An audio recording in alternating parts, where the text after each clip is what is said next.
Hi there, Maria here from KUHN RIKON. Just want to show you cleaning your uncoated stainless steel. So there can be some confusion about what is the best treatment for different types of pans. This is an all-round from KUHN RIKON, uncoated, and I've just cooked a steak. So we're going to clean it, and with this pan you can wash it by hand under the tap. That's absolutely fine.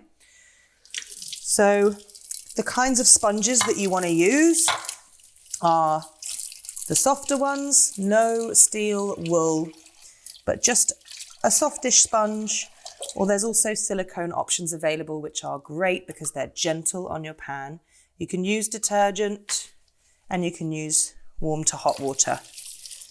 And I just wouldn't recommend putting these pans in the dishwasher. You know, after you've cooked your steak, you can let it cool.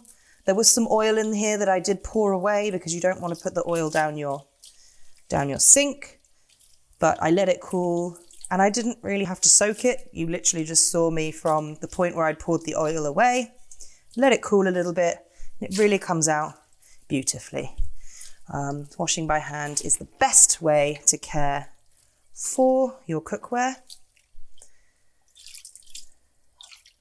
And then instead of letting it dry, you can also obviously pop it there and let it dry, but I would recommend a little tea towel to get it dry and then pop it back into your cupboard. It's so easy.